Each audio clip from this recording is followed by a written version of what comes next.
Imagine ruling the most powerful kingdom on earth. Imagine commanding armies, building magnificent temples that would survive for thousands of years, and leading one of the greatest civilizations in human history. Now imagine that after your death, someone deliberately tried to erase every trace that you had ever existed. Your statues are smashed into pieces. Your name is carefully carved away from stone walls. Future generations grow up believing you never ruled at all. It sounds like the beginning of a mystery thriller, but this is one of the greatest real stories from ancient Egypt. For centuries, historians barely knew her name. Only after archaeologists uncovered forgotten temples and broken monuments buried beneath the sands did the truth slowly emerge. This is the extraordinary story of Hatshepsut, one of the most successful rulers Egypt ever had, and the woman history almost forgot. To understand Hatshepsut's remarkable rise, we first need to travel back nearly 3,500 years to ancient Egypt during the New Kingdom, one of the richest and most powerful periods in Egyptian history. After driving out the Hyksos, a foreign dynasty that had once ruled northern Egypt, the pharaohs of the 18th dynasty rebuilt their kingdom into a military and economic superpower. Gold poured in from Nubia to the south, cedar wood arrived from the forests of Lebanon, precious stones came from distant deserts, and trade routes stretched farther than ever before. The city of Thebes became the religious heart of Egypt, where enormous temples honored the god Amun, whose priests held tremendous influence over both religion and politics. Egyptians believed that the pharaoh was not simply a king, but the chosen guardian of Ma'at, the sacred balance that kept the universe in harmony. As long as the pharaoh ruled wisely, the Nile would continue to flood, crops would grow, enemies would be defeated, and the gods would bless Egypt with prosperity. Throughout almost all of Egyptian history, this sacred role had belonged to men. Although no law specifically prohibited a woman from ruling as pharaoh, Egyptian kingship had always been deeply connected with male authority. No one could have imagined that one woman would challenge centuries of tradition. Hatshepsut was born into the royal family around 1505 BCE, although historians cannot determine her exact birth year with certainty. She was the daughter of Pharaoh Thutmose I, one of Egypt's greatest warrior kings, and Queen Ahmose, his principal wife. Because she was born to the chief queen, Hatshepsut possessed one of the strongest claims to royal legitimacy in the entire kingdom. From an early age, she grew up surrounded by the rituals, ceremonies, and responsibilities of royal life. She watched foreign ambassadors enter the palace carrying gifts from distant lands, observed priests performing sacred ceremonies inside Egypt's magnificent temples, and witnessed the daily responsibilities of governing one of the ancient world's greatest civilizations. Royal daughters received education in religion, administration, diplomacy, and court traditions, preparing them to become influential members of the royal household.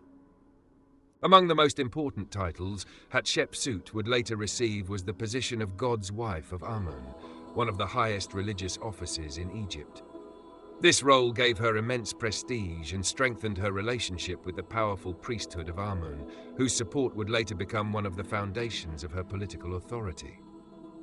As she grew older, Hatshepsut entered into a royal marriage with her half-brother, Thutmose II. While such marriages may seem unusual today, they were common within the Egyptian royal family because they reinforced dynastic legitimacy and helped preserve the royal bloodline. When Thutmose II became pharaoh, Hatshepsut assumed the prestigious position of great royal wife, making her the highest-ranking queen in Egypt. Although historians believe that Thutmose II's reign was relatively short, Hatshepsut quickly established herself as one of the most respected figures at court. Together they had a daughter named Neferure, whom Hatshepsut carefully prepared for an important role within the royal family. However, Egypt's future succession presented a serious challenge. The next heir to the throne was not Neferure, but a young boy named Thutmose III, the son of Thutmose II and his other wife, Iset. When Thutmose II died, Thutmose III was still only a child and far too young to rule Egypt independently. Faced with this situation, the royal court turned to the kingdom's most experienced and legitimate royal figure. Hatshepsut became regent, governing Egypt on behalf of the young king until he reached adulthood. At first, everything appeared completely normal. Official monuments depicted the young Thutmose III as king, with Hatshepsut standing beside him as his protector and advisor. No one could have predicted that within only a few years, this arrangement would evolve into one of the most extraordinary political transformations in the history of ancient Egypt. For nearly 2 years, Hatshepsut ruled Egypt as regent, carefully managing the kingdom while the young Thutmose III remained too inexperienced to govern alone. Yet, behind the palace walls, a remarkable change was beginning to take shape. Rather than remaining simply the guardian of a child king, Hatshepsut prepared to do something no royal woman before her had accomplished on such a scale. She would claim the throne for herself, not as queen, not as regent, but as Pharaoh of Egypt. She would wear the royal crown, adopt the complete titulary of a king, commission monuments in her own name, and present herself as the chosen ruler of the gods. It was a decision that would change Egyptian history forever, inspire generations of scholars thousands of years later, and eventually lead someone to attempt the systematic destruction of her memory. In the next chapter, we will discover how Hatshepsut transformed herself from queen into one of the greatest pharaohs ancient Egypt had ever known. The woman who became pharaoh. For nearly 2 years after the death of Thutmose II, Egypt appeared stable. Officially, the young Thutmose III was king, but everyone understood that real authority rested in the hands of his stepmother and regent, Hatshepsut. She supervised the administration, oversaw religious ceremonies, and maintained the kingdom's daily affairs while the child king matured. Nothing about this arrangement was unusual. Throughout Egyptian history, royal women had occasionally acted as regents for young heirs. Yet sometime around the 7th year after Thutmose III's accession, something extraordinary happened. Hatshepsut decided before it. She declared herself Pharaoh, the supreme ruler of Egypt. It was not a sudden military coup, nor is there evidence of a violent seizure of power. Instead, historians believe the transition happened gradually, supported by influential officials, powerful priests, and members of the royal court, who viewed her leadership as a source of stability during a vulnerable period. For the people of ancient Egypt, this was an unprecedented moment. The title of pharaoh carried far greater significance than that of king or queen. Egyptians believed the pharaoh was chosen by the gods to preserve Ma'at, the divine order that maintained harmony throughout the universe. Every temple ritual, every military campaign, every legal judgment, and every harvest was connected to the ruler's sacred responsibility. Because kingship had always been represented through masculine symbols, Hatshepsut faced an enormous challenge. She needed to convince Egypt that a woman could fulfill a role traditionally occupied by men without disrupting the religious and political foundations of the kingdom. Rather than rejecting Egyptian tradition, she cleverly worked within it, reshaping the image of kingship while preserving its sacred meaning. One of her first actions was to adopt the complete royal titulary used by every legitimate pharaoh. Egyptian rulers traditionally possessed 5 official royal names, each carrying religious and political significance. Hatshepsut assumed these titles just as her male predecessors had done, presenting herself not merely as a queen governing temporarily, but as the rightful ruler of Egypt. Official inscriptions increasingly referred to her using royal language normally reserved for kings. This was not simply a change in titles, it was a carefully planned political statement declaring that divine authority rested with her. Her transformation also became visible in Egyptian art. Early monuments continued to depict Hatshepsut wearing traditional female royal clothing. However, as her reign progressed, sculptors increasingly portrayed her wearing the royal Nemes headdress, the ceremonial kilt of a king, and the false beard traditionally associated with pharaohs. Modern audiences sometimes misunderstand these images, assuming Hatshepsut wanted to become a man. The historical evidence suggests something different. She remained biologically female and continued to identify herself as a woman in many inscriptions, but she adopted the established visual language of kingship because Egyptian artists had no existing tradition for portraying a female pharaoh. Rather than changing her identity, she was adapting royal symbolism to reinforce the legitimacy of her rule. To strengthen her position even further, Hatshepsut promoted a powerful religious narrative explaining why she deserved the throne. At her magnificent mortuary temple at Deir el-Bahri, inscriptions describe what Egyptologists call the divine birth story. According to these temple reliefs, the god Amun himself visited Queen Ahmose in the form of Pharaoh Thutmose I and declared that the child to be born would become Egypt's future ruler. The reliefs describe the gods shaping Hatshepsut before her birth and blessing her destiny. Today, historians recognize these scenes as royal religious propaganda rather than literal historical events. Similar divine birth narratives had been used by earlier and later Egyptian rulers to reinforce their legitimacy. Their purpose was to communicate that the gods themselves approved the reigning pharaoh. One of Hatshepsut's greatest strengths was her ability to surround herself with capable and loyal officials. Among them, none became more famous than Senenmut. Rising from relatively modest origins, Senenmut became one of the most influential administrators of the 18th dynasty. He supervised numerous royal construction projects, served as tutor to Princess Neferu, and held more than 20 official titles during Hatshepsut's reign. His remarkable career has fascinated historians for generations because his name appears throughout monuments connected with Hatshepsut's government.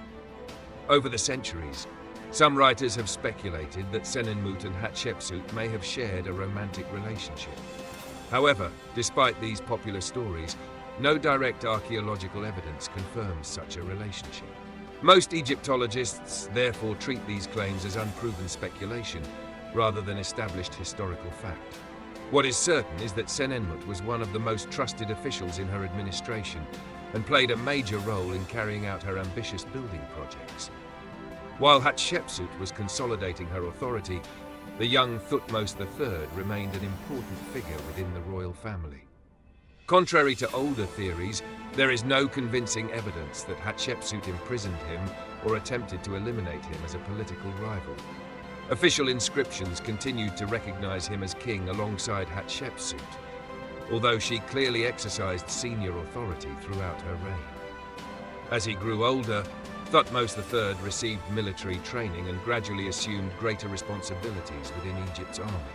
This arrangement allowed Hatshepsut to focus on governing the kingdom while preparing the young king for his future responsibilities. Modern historians increasingly view their relationship as more politically complex than a simple struggle for power.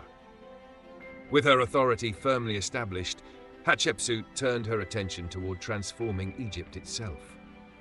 Rather than seeking glory through constant military conquest, she invested enormous resources in restoring temples neglected during earlier periods, expanding religious monuments, and launching some of the most ambitious construction programs in Egyptian history. Across the Nile Valley, skilled craftsmen carved towering obelisks from red granite, architects designed magnificent sanctuaries, and thousands of workers prepared projects that would redefine Egypt's landscape. Hatshepsut understood that monuments were more than beautiful buildings. They were lasting symbols of divine favor, political stability, and royal legitimacy. Every temple she restored proclaimed to future generations that Egypt was prosperous because its pharaoh ruled with the blessing of the gods. Yet her greatest achievement still lay ahead. It would not involve war, conquest, or battlefield victories. Instead, Hatshepsut would organize one of the most famous trading expeditions in the history of the ancient world, an ambitious voyage to the mysterious Land of Punt. The treasures brought back from that distant land would fill Egypt's temples with exotic goods, transform the kingdom's economy, and become one of the defining accomplishments of her reign. Thousands of years later, the remarkable reliefs carved into the walls of her temple would still preserve the story of that incredible journey, allowing modern archaeologists to reconstruct one of history's greatest trading expeditions. The Golden Age of Hatshepsut. With her position now secure, Hatshepsut faced a question that every great ruler must eventually answer.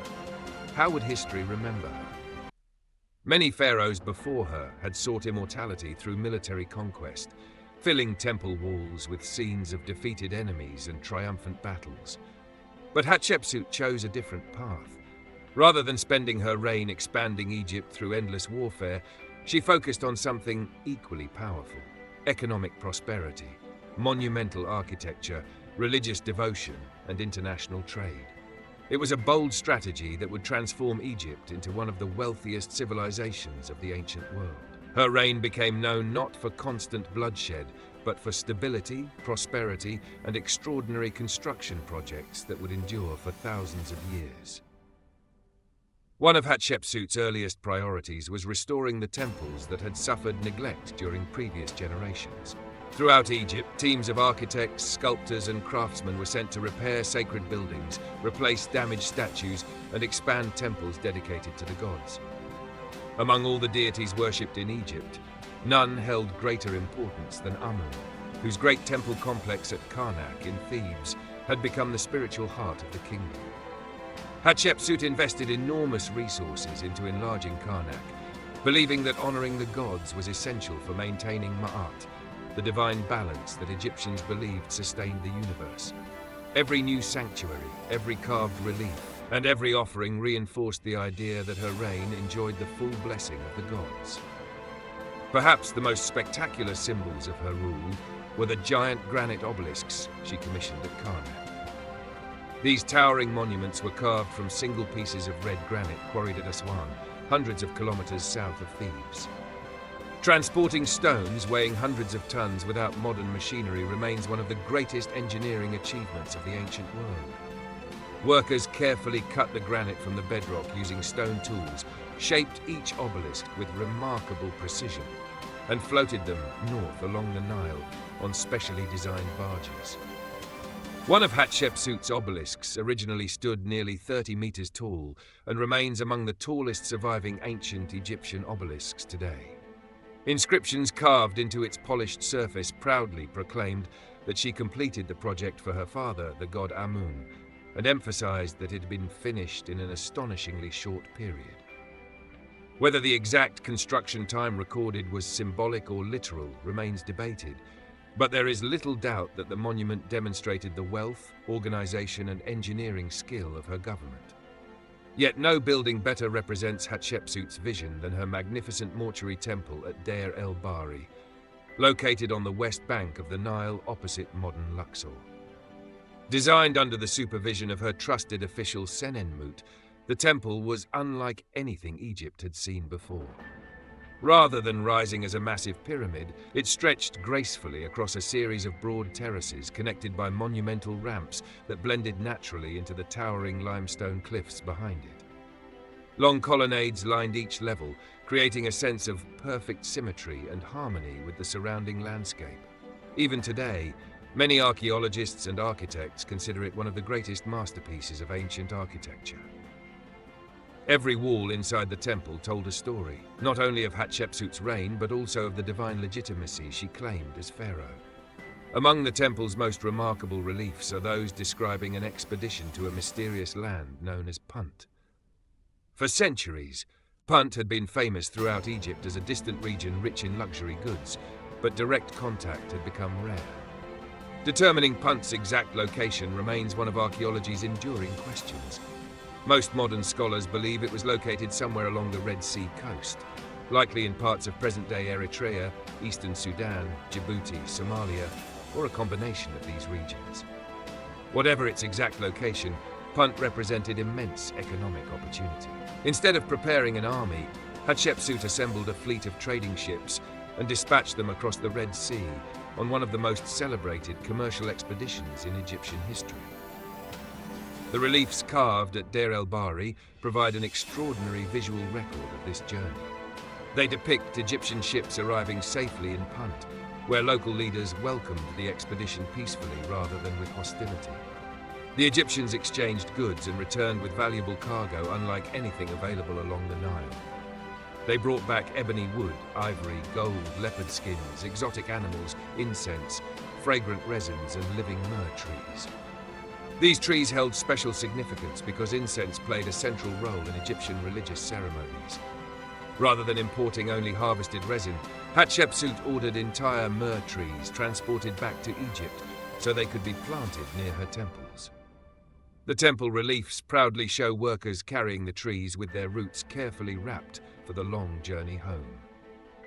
If these scenes accurately represent the expedition, They provide one of history's earliest recorded examples of transporting living plants across international trade routes.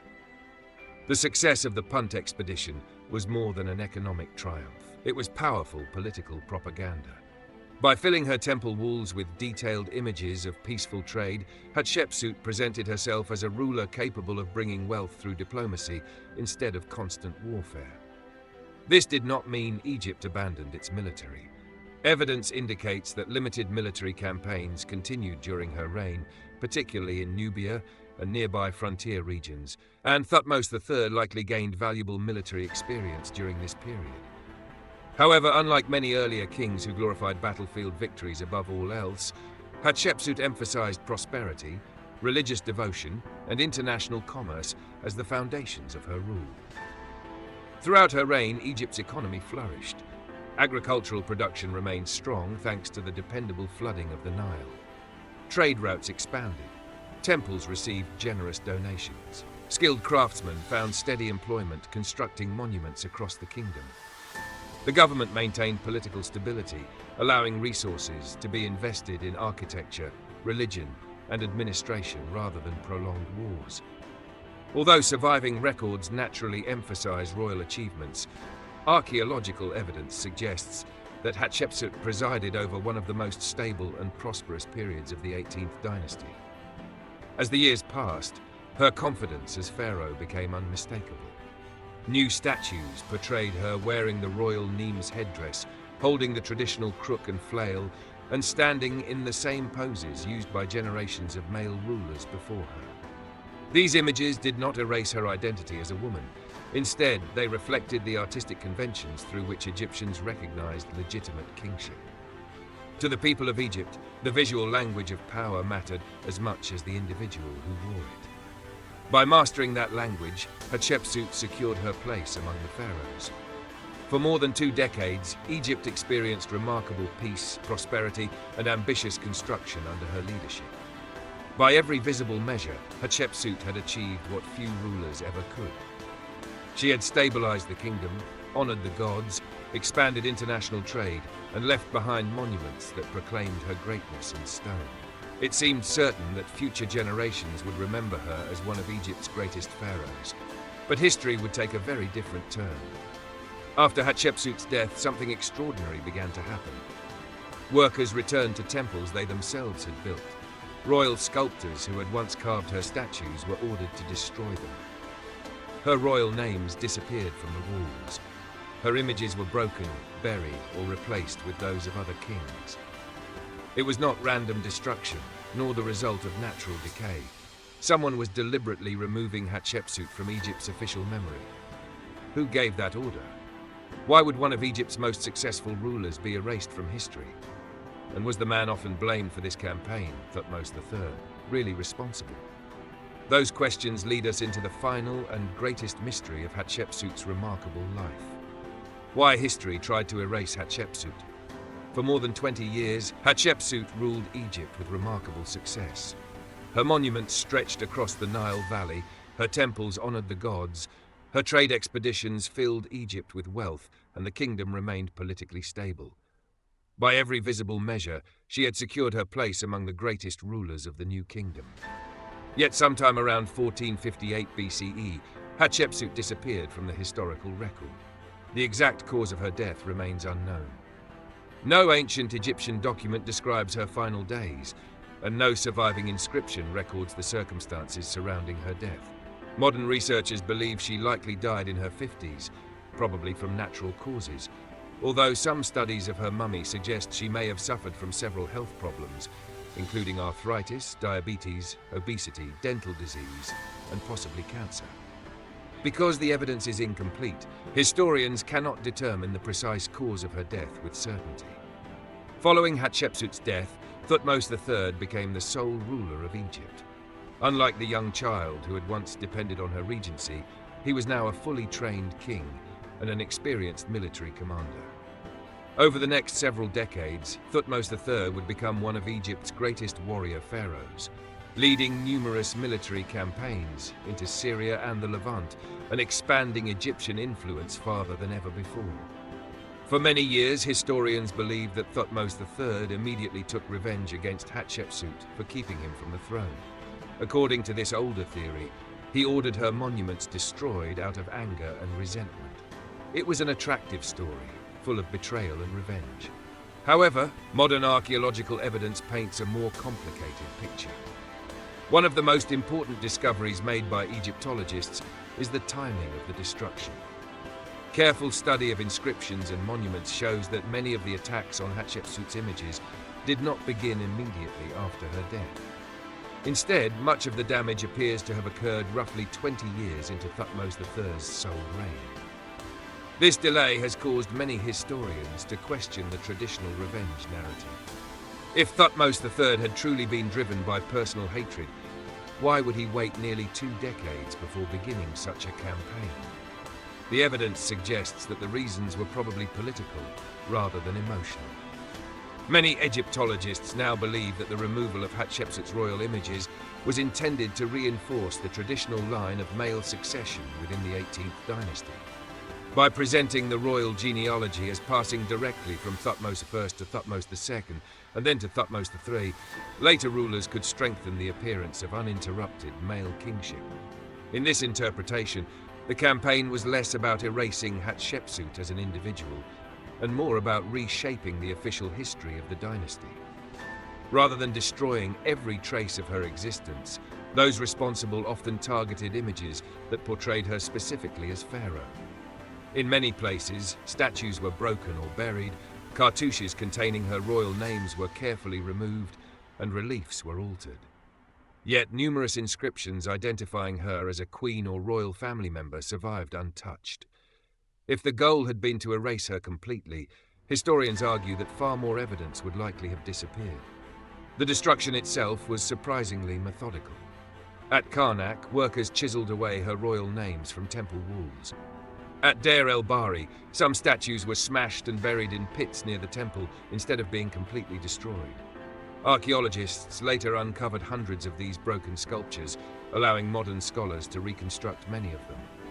In other locations, reliefs depicting Hatshepsut were replaced with images of Thutmose I, Thutmose II, or Thutmose III. This careful replacement suggests that the campaign was organized rather than chaotic. It was not the random vandalism of angry mobs, but an official effort carried out by skilled craftsmen who understood exactly which royal images needed to disappear. Despite these efforts, the campaign was never entirely successful. Many monuments survived because they stood in remote locations or were later buried beneath sand and debris. Ironically, the Egyptian desert became Hatshepsut's greatest protector. For thousands of years, wind-blown sand covered temples, statues, and inscriptions, shielding them from further destruction. While her name gradually faded from historical memory, the physical evidence remained hidden beneath the landscape, waiting to be rediscovered by future generations. Centuries passed. The Greek historian Herodotus, often called the father of history, visited Egypt in the 5th century BCE, but by then, Hatshepsut's story had already been largely forgotten. Ancient travelers admired the great temples without realizing that one of Egypt's greatest rulers had deliberately been removed from many of their inscriptions. For nearly 2,000 years, Hatshepsut remained little more than a ghost within Egyptian history. Everything began to change during the 19th century, when European and Egyptian archaeologists started systematically excavating ancient sites across the Nile Valley. As they cleared the sands from Deir el-Bahri and Karnak, they uncovered inscriptions bearing an unfamiliar royal name. Broken statues emerged from hidden pits. Temple walls revealed scenes of the famous expedition to Punt. Piece by piece, scholars reconstructed the life of a ruler who had almost vanished from history. Each new discovery challenged the old assumption that Egypt had always been ruled exclusively by men. One of the greatest breakthroughs came in the 20th century when archaeologists continued investigating the royal tombs of the Valley of the Kings. In 1903, the archaeologist Howard Carter, years before discovering Tutankhamun's tomb, found a tomb now known as KV60. Inside were 2 female mummies whose identities remained uncertain for decades. The mystery lasted until 2007, when Egyptian archaeologists, led by Zahi Hawass and a scientific research team, announced that they believed one of these mummies belonged to Hatshepsut. Their conclusion was based on several pieces of evidence, including CT scans, family relationships, and a small wooden box bearing Hatshepsut's name that contained a human tooth. Researchers found that the tooth closely matched the jaw of one mummy. While some scholars have discussed the strength of different pieces of evidence, many Egyptologists accept this identification as the most likely explanation. Modern medical scans provided an unexpected glimpse into Hatshepsut's final years. They suggested that she may have suffered from arthritis, poor dental health, obesity, diabetes, and possibly cancer. Some researchers have proposed that a skin lotion containing carcinogenic substances might have contributed to her illness, but this remains only a hypothesis and has not been proven. What is clear is that Hatshepsut, despite her extraordinary achievements, experienced the same physical struggles that affect many people today. Behind the monumental statues and royal ceremonies stood a real human being, whose life ended just as every ruler's eventually does. Today, Hatshepsut is recognized as one of the most remarkable leaders in Egyptian history. She demonstrated that political intelligence, economic vision, and careful administration could strengthen an empire just as effectively as military conquest. Her magnificent temple at Deir el-Bahri continues to inspire visitors from around the world. Her towering obelisk still rises above Karnak after more than 3,000 years. The reliefs of the expedition to Punt remain among the most detailed historical records ever carved into Egyptian stone. Far from disappearing forever, Hatshepsut has become one of the best-known women of the ancient world. Perhaps the greatest irony of her story is this: the campaign that attempted to erase her ultimately made her even more famous. If her monuments had remained untouched, she might have been remembered simply as another successful pharaoh among many. Instead, the mystery surrounding her disappearance fascinated generations of archaeologists and historians, turning Hatshepsut into one of history's greatest rediscoveries. The woman whose enemies tried to remove from memory is now studied in universities, featured in museums, and admired by millions across the world. History teaches us that conquering kingdoms is one form of power, but controlling memory is another. Hatshepsut lost her monuments, her royal names, and for a time her place in history. Yet the stones endured, the desert protected the evidence. Archaeology uncovered the truth. And more than 3,000 years after her death, the queen history tried to erase has finally reclaimed her place among the greatest rulers of ancient Egypt.